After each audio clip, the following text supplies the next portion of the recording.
All right, so we'll just get started here, and when people start to join in, we can keep going from there. My name is Caitlin Cavan, and I'm with Conservation Nebraska. I want to start off by thanking everyone for joining us today for our presentation on No-Till with Angela Knuth. Just a couple of reminders before we get started this evening.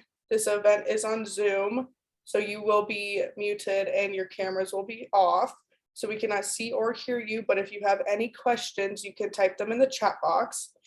And this webinar is being recorded, but you're muted and your camera is off, so you don't have to worry about that.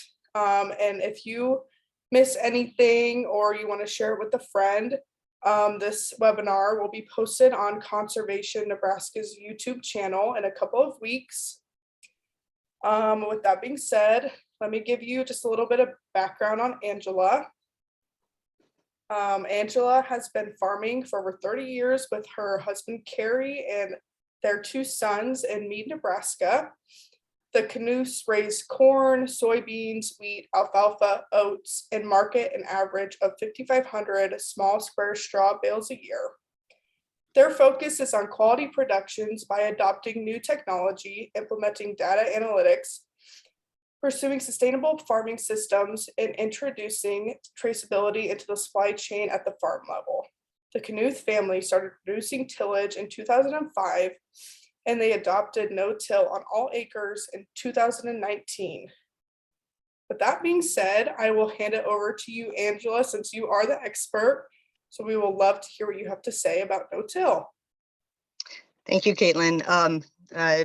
Just kind of clarify, I'm not sure if we're experts. We have some experience, so we'll just kind of keep it at that level.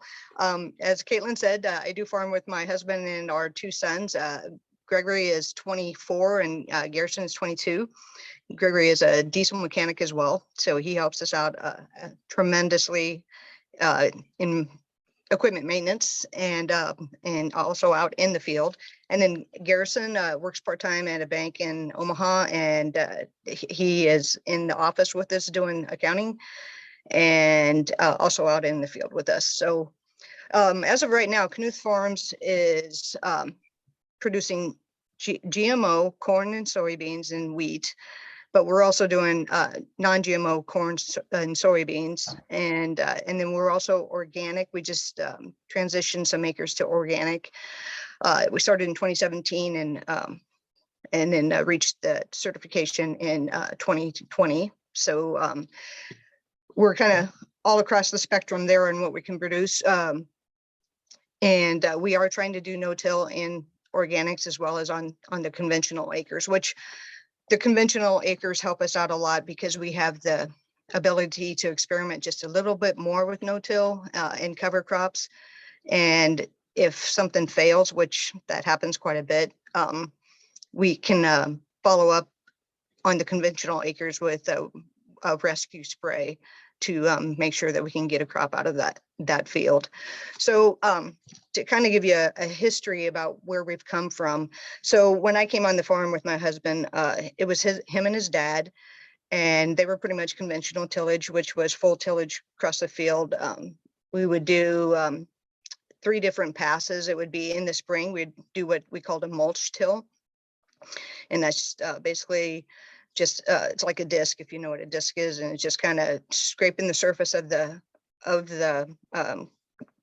ground there just to uproot any weeds that came early in the spring.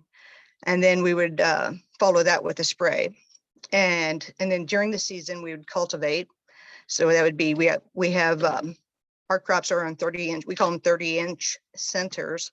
So we have a row of corn or soybeans every 30 inches. And we'd cultivate through there.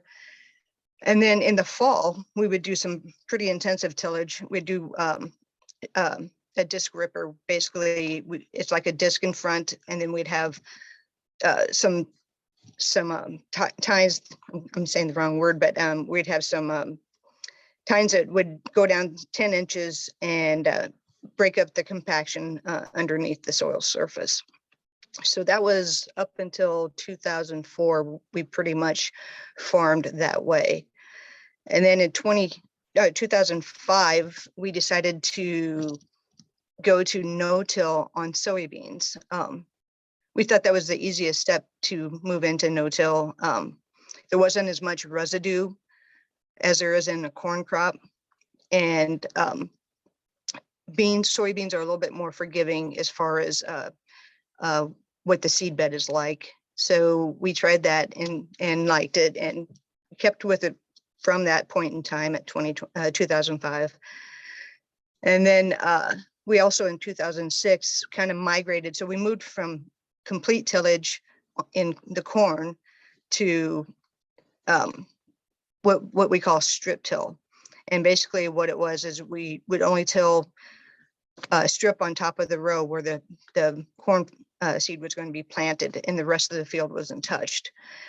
And so we did that in 2006. And so we were no-till soybeans, and we were strip till corn until 2019, when we had those floods, if we all remember, and we couldn't get out in the spring into the fields. So I don't remember the exact date, but it was pretty late.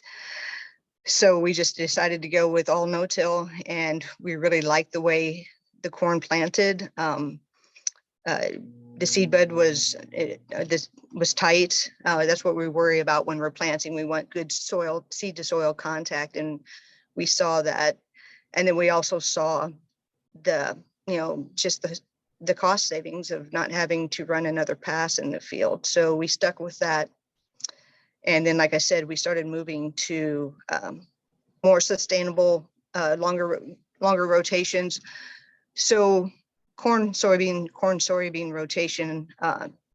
There's not a lot of diversity in that, and we were getting weeds that weren't dying, and we still have those issues, and we were getting pests that were basically, if we would do like corn 2 years in a row, they would be in the field yet. So we were having difficulties with such a short rotation.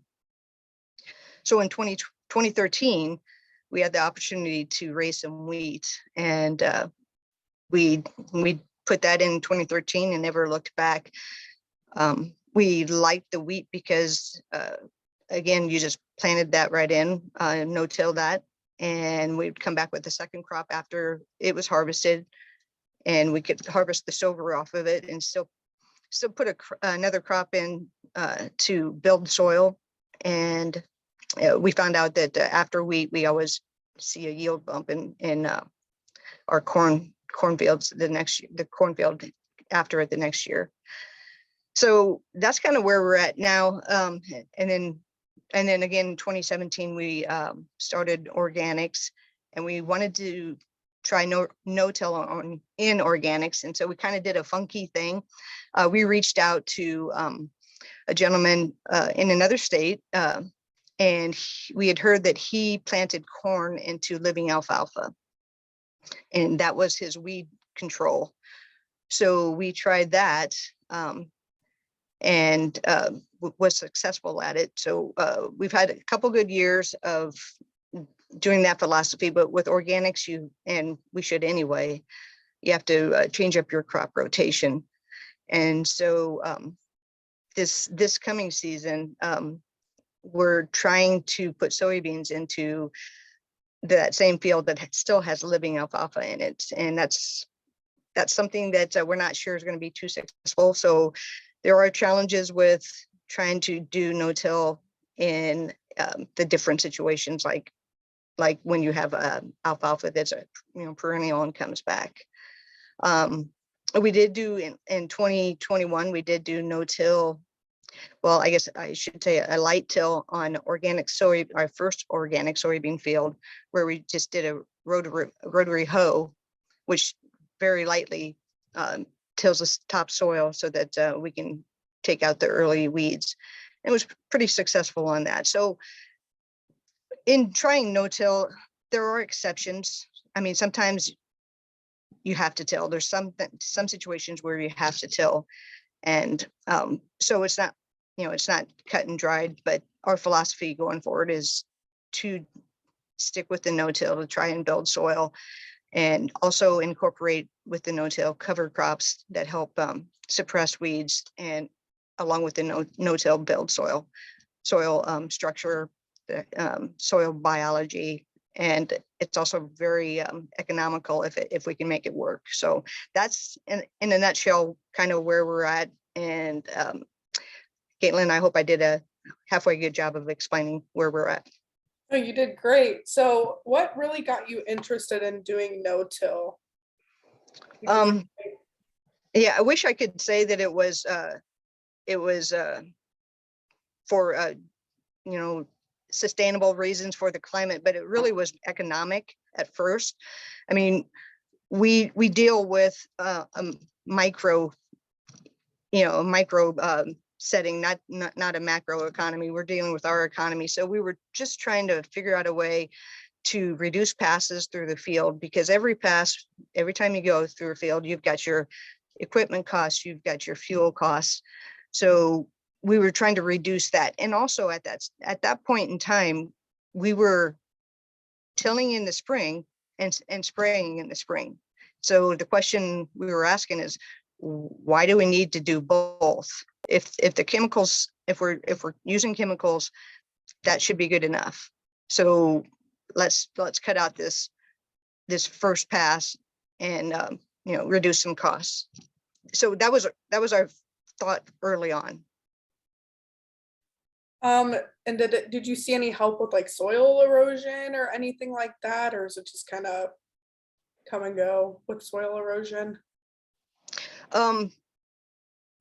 You can. It depends on the field itself, the elevation of a field, and then that could be opposite in a field where you have low ground, where water pools, because that in itself can create a hard pan, so that you need some way to break that up. And in the past we would come in with a deep ripper and rip those spots to open that soil up. But now we're looking at that and saying, okay, we would put covers in there with a deep rooting system. So but up in our fields that have terraces and high, a lot of elevation change, definitely you can see a big difference. We need to do better actually ourselves, but yes, to your question, yes. And then so Bree Worth asked, what differences have you noticed since the use of no-till? And I'm guessing she's talking about the soil itself. So I actually like the combination of no-till and covers. I think that's where you immediately see a difference, because no-till itself, if it's just bare soil, can, it's got the rain, it's got the heat, you're still, your crop in season until it canopies, that soil is exposed. But if you've got a cover on it, it's got a root system in there. Right away when you dig in there, it's just loose and granulated. They say flocculated, and it's just you can just tell that it's got a lot of air in it. You can't see the biology. You can see the worms, and we have noticed we do have a lot of worms, but you can just see that it's well aerated. Do you have any advice for any gardeners using no-till? It's kind of the same stuff. No.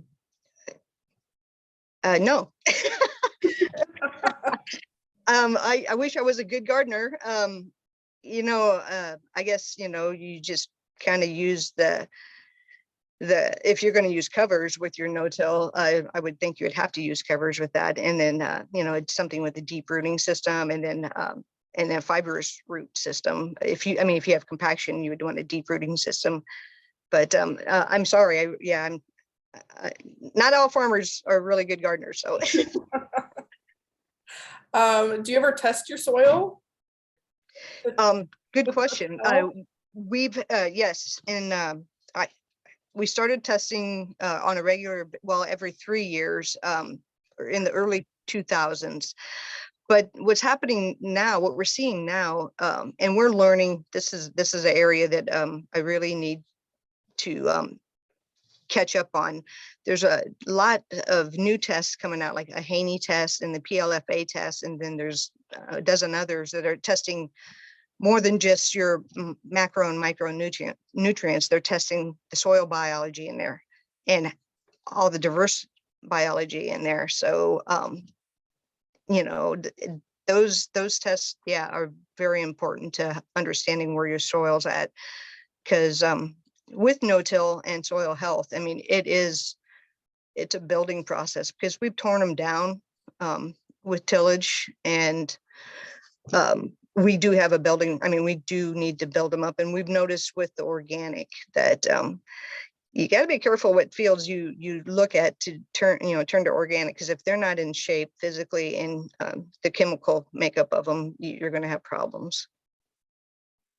What's the greatest benefit that you've seen of no-till, implementing no-till on your farm? The economic benefits, margins are always tight. So if you can make no-till, if we can make no-till, especially in organic work, that's kind of like the holy grail. It's not easy, but we're going to try it. So economic advantage, time advantage, just because you're not out there as often. And I would say you could also, with the covers, we could also say that we're not using as much water as we would in a conventional tilled field that's, still cultivated or tilled two times, once in the fall, once in the spring, and you've got all that loose soil and it just compacts. And so compaction also is a benefit. Have you noticed, since implementing no-till, any like better results from crop production? There's we haven't yet, but there's so much that goes into if you're referring to yield, there's so much that goes into that. I guess we're trying to look more at the ROI, return on investment. Is it making us more money? Maybe not yielding the most, but is it returning more to our bottom line? So that's kind of what we're looking at. We hear from the real experts, we hear that as your soils build, because you're not disturbing them, you're building that biology, you're building that what do I want to say, armor on top with your covers, that you should see economic benefit, as good or better yields without the inputs and without the machine power. Is it common practice around Mead to do no-till, or are you kind of the only people that are really doing it kind of full time now? No, we're not the only ones, but there's different, I mean, there's different levels of it. So we're definitely not the only ones. We might be, and there's a good reason for it. I think we're the only ones that are trying no-till organic. And like I said, there's good reasons for it, but there's some people, and some people like us might just start out, no-tilling the soybeans because their seed placement isn't as, when it's touchy as corn. So we're not the only ones. No. Have labor costs decreased at all since implementing no-till? Or, I mean, I know you're a family run farm, but we do keep records. The one problem we do have is having time to analyze them. So if we just did straight no-till without introducing that extra cost and time of adding cover crops with that, we would probably definitely easily be able to see the reduced cost of equipment. We have, I guess, take that back. We have reduced our equipment size because we don't need as much horsepower. So in that respect, yeah, we've been able to save money on that. But as far as apples to apples on that, we've got time out there trying to put those covers in, but again, we're not using, that doesn't take as much horsepower as if you're doing some deep tillage. I hope that answered the question. I'm not sure. So when you're done planting and you're kind of just harvesting and stuff, you don't do anything with that land then? You just keep it as is until next planting season? Well, that's when we'll come in the fall with cover crops. So we are out there with a drill, and we're out there, we're not even done with harvest yet, and we're out there putting covers in. But otherwise, yeah, that and soil testing, and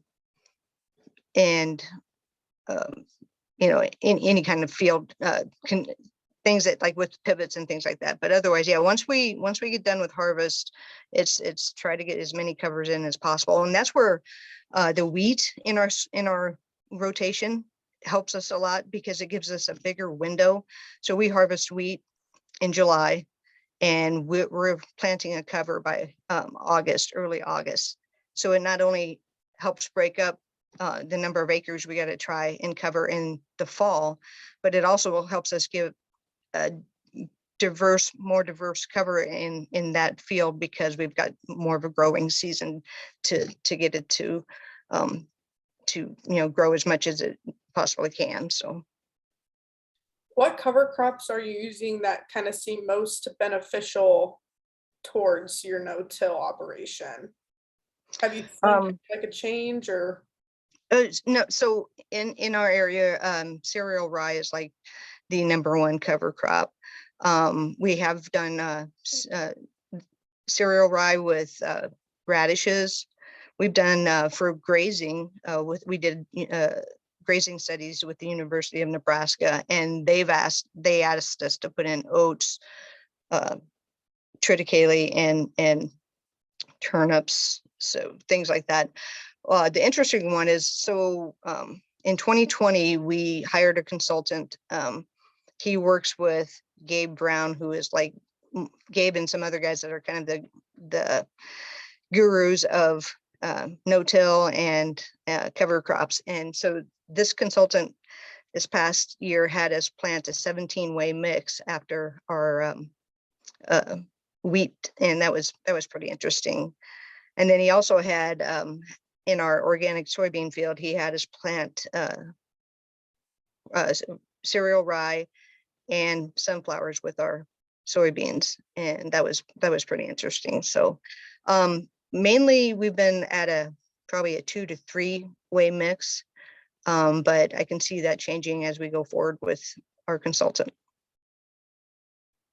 Desiree asked, do you have any recommendations for cover crops in addition to alfalfa?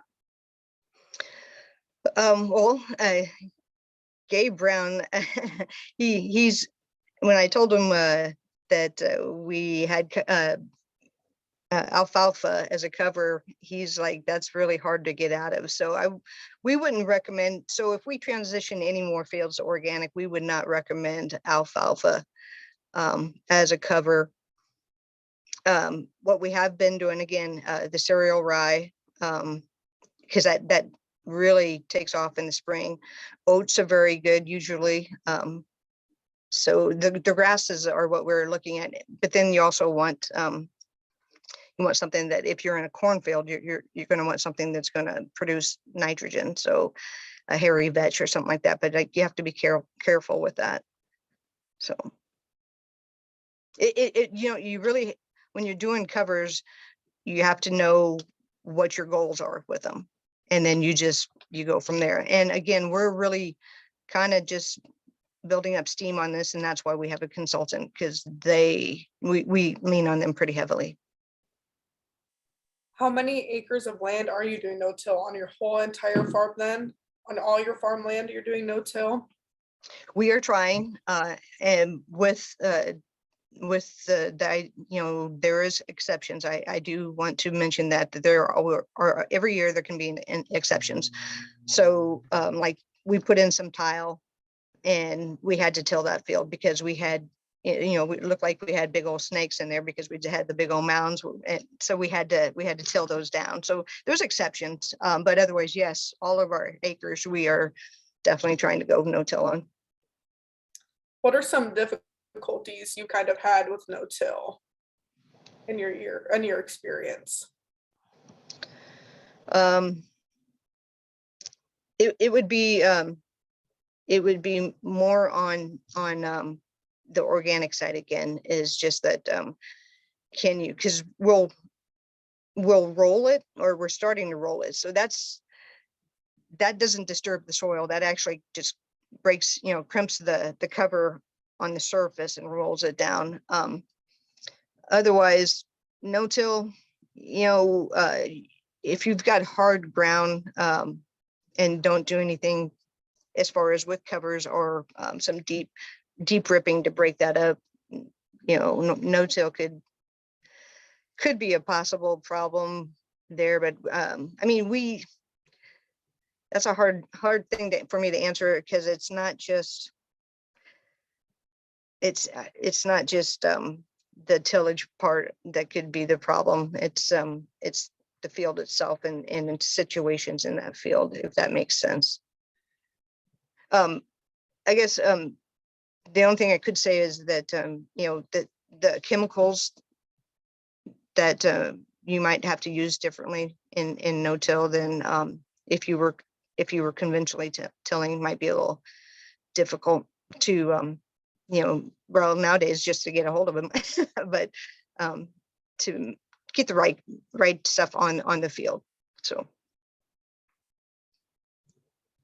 whose idea was it? Was it yours, or was it Kerry's idea to start this whole no-till process? I would say that so I'm more on the agronomy side, so I would say I brought it up. But on a farm, and especially when it's a multi-generational farm, it has to be a consensus. And so I may have brought it up, but like I said, we all have to agree on it, because you can go backwards pretty fast if you say, if this field's going to go this way, and then somebody throws a wrench into that. So it's got to be by committee. Otherwise, it's really hard. And that's not just with no-till, that's with covers, that's with organic. Are you going to go corn 2 years in a row? We go back and forth on that all the time. It's like, you just got to be on the same page.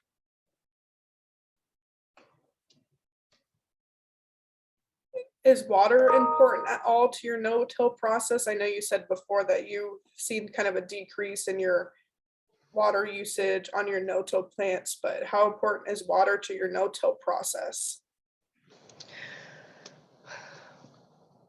I'd say in the system itself, if you have a no-till system where you have compacted soils, you're definitely probably going to overwater, just because that water is not going to get past the first 6 inches, and you're going to have a lot more runoff.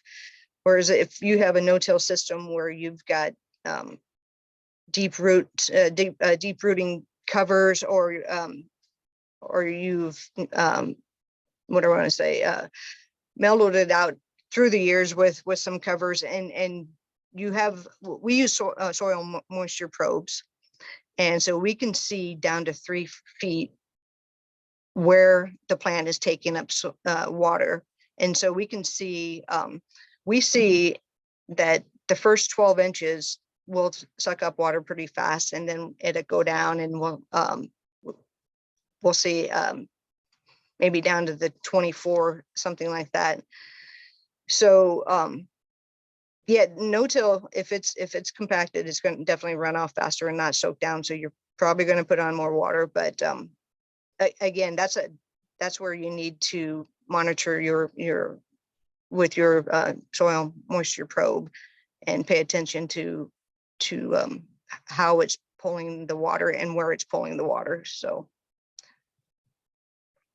do you have any recommendations to anyone that wants to start no-till on their farm? Yeah, I would, again, you want to start on fields that don't already have a lot of compaction problems. Or if you do, you definitely want to try the cover crop with the no-till.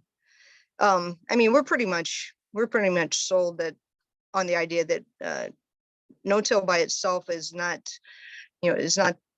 going to solve a farmer's problems. It's a combination of things, just like I mentioned with, obviously I've mentioned covers quite a bit, but it's a combination of with the watering as well, because you can really compact your soils if you overwater. And then crop rotation as well. You've got soybeans that have a deep tap root. You've got wheat that's more fibrous. So there's a combination of things that a farmer can do, and no-till is just one part of the whole process of getting a crop through a season. Well, if you don't really have anything else to add, we can give everyone a couple more minutes to type some questions in the chat and we can get those answered. So we'll give people a couple of minutes, but I just have one more question. Do you see no-till being implemented for generations to come? Yeah, and I was just going to comment on, so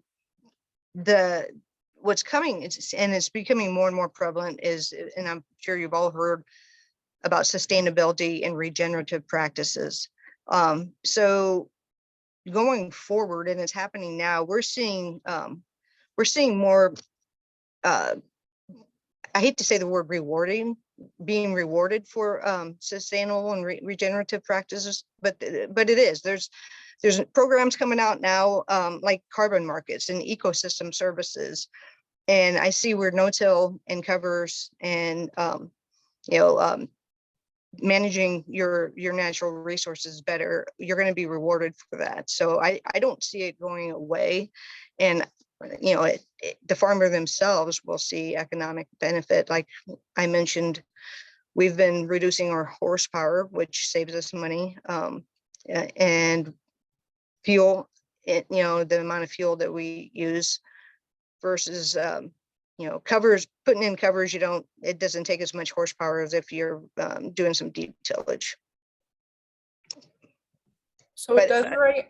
Oh, continue. Sorry. I was just going to say, I kind of got off track there, but just the carbon markets that are out there, we're participating in that. We see benefits with lenders. There's third-party companies that want to show their footprint, and they're looking for sustainable regenerative practices. So Desiree asked, are there resources that we could share with family members that are hesitant about trying this process? Are there resources? Yeah, that's tough. There's lots of resources out there. But it's hard if someone doesn't want to do it, that's farming with you. It takes a lot of, for me, my personal experience, it takes a lot of years to convince them. The only thing you can do is take small steps, find some points that you can win on, I guess I would say, if you can, a field that you could try it on. What I did was I got outside help. I had us partner with the University of Nebraska. And that was actually how one of the first ways we got covers on our fields was because they were going to pay for the grazing. They had all their scientists, so they were going to do all the testing. We just had to plant it. And that was a big help to help my husband feel comfortable enough to try something different, because he had someone that had his back. So I would say if you could find something like that situation, or if you have a landlord that would be interested in it and they can kind of like twist the arm and say, hey, we really want to go in this direction. The other thing is, if you can find a third party that would be interested in helping you move in that direction, or consultants. It's scary. It can be scary to change what you've done for years, and it's not going to happen overnight. Thank you for that. And Willie wants to know if you know a Dr. Kofi Bao. I don't think I pronounced that right. I might have heard of them, but not really. All right, if that's all the questions everyone has, you can still type them in the chat. We're just gonna have a quick poll for all the goers to take real quick. Just this poll will help out Conservation Nebraska, and we'll really appreciate it if you take this poll. So we'll give you guys a couple of minutes to do that. And if you have any more questions, you can type them in the chat. But if not, I just want to thank everyone for being here today. And I want to thank Angela for taking the time out of her busy schedule to talk to us today about no-till. I know it's a busy time of the year, but thank you. We really appreciate it. You're welcome. Thank you. We'll just give everyone just a couple more minutes maybe to type their questions in the chat. Do you have anything else that you want to add, Angela? I would just say, if you're on a farm and you're looking to try it, just like I said, find someone to help you implement it. Make sure you plan early. Don't do a last minute thing. This is something you should be talking about probably the fall before, and just keep trying. Keep trying to get the ones that don't really have that itch. Keep working on them. All right, well, everyone get out there and enjoy the nice weather. Maybe educate some people about no-till from what you learned today. And thank you again, Angela, for being here. I hope you enjoy your Wednesday. Everyone enjoy your Wednesday, and thank you. We really appreciate you being here. Thank you, Caitlin.